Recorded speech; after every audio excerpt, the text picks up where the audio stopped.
So in the no solution case, we have side A, side B, and angle A. So once again, I'm going to draw this picture with the angle that's given to me. And it's not going to be a 90-degree angle. It's going to be just slightly off. So it's an 85-degree angle. I might move this down a little bit because we already know there's no solution, so I'm not going to have a whole heck of a lot of math that goes along with this. Here's 85 degrees.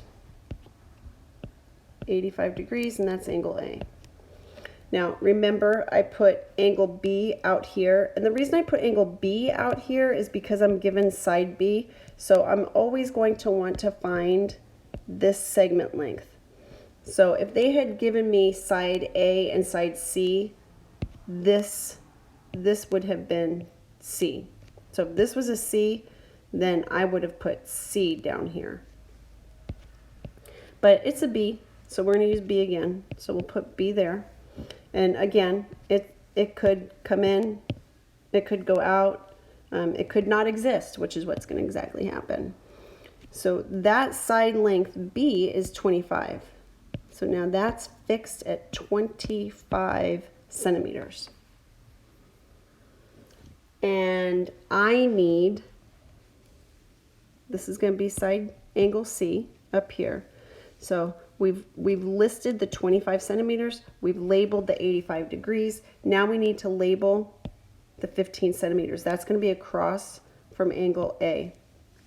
So it's going to be, now this one's going to be tough because is it going to come in? It's got to be only about half, a little bit more than half the length of that green segment. Well, that's not a little bit more than half. That's not anywhere close to half of that green segment. In fact, it's almost the length of the green segment. So it's not going to go that way.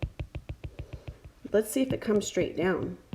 If it comes straight down, is that red length about half as long as 25? The reason we need half is because 15 is almost half of 25.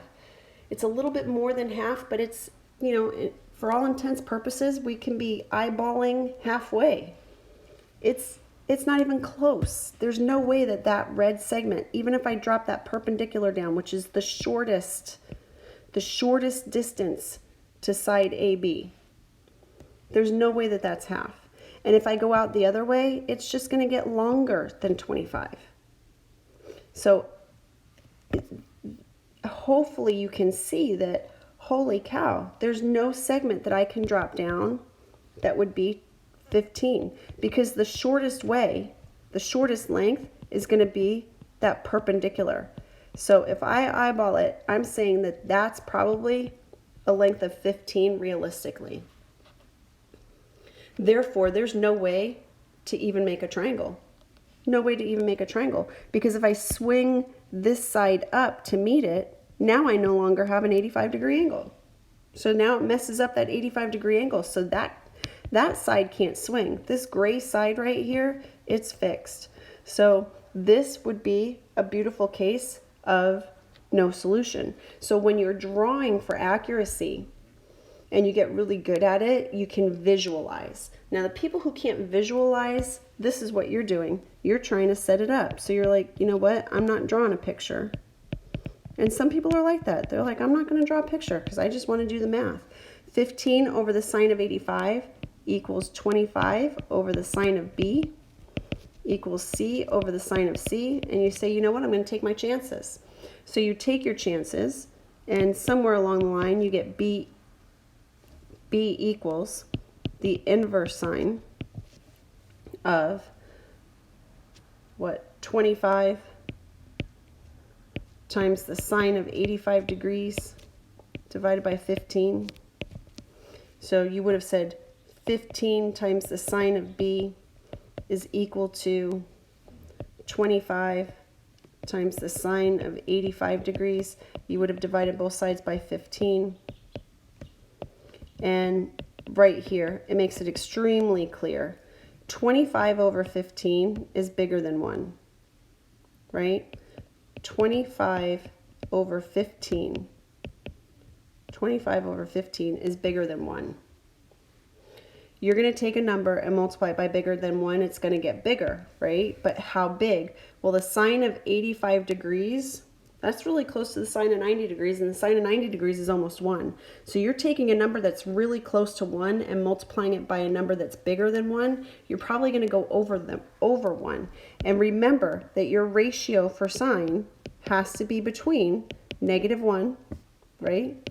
That ratio has to be between -1 and +1. So if you put this into your calculator, you're going to see that you're going to get a number that's outside of that inequality. It's just not within that range. So you don't even put it into your calculator. But let's just say you did. Let's just say you're getting really good at your calculator and you just put this into your calculator. Try it. Put this into your calculator and you're going to get, I don't know, some kind of an error. It's going to give you some kind of a message. I don't even know what it's going to say because I don't even go there. But you try it and see what it says, and you'll notice that whatever that says on your calculator, that's what it's trying to tell you. It's trying to tell you, hey, no triangle exists. This calculation isn't possible. So if that calculation isn't possible and you've got side angle, remember this only happens when you're given two sides and the angle outside of those two sides, the angle that is not included. When you have that information, this is a possible outcome, the no solution case. So in the previous video, we did the single solution case. Drawing the picture was really important. Hopefully you rewatch that video maybe to understand that. And then the no solution case, super important. The next one is going to be the two solution case. And in this two solution case, I'm going to provide an external video because I think that this other teacher explains it extremely well and visually standing at a chalkboard and shows you what's happening in that two solution case. So I'm going to provide that for the direct instruction, and then I'm going to come back and give you this example and this one to try so that you know you've got it. So this one is going to actually take 2 tries, and these that I'm going to provide will be the tries, but the instruction you're going to get from another video.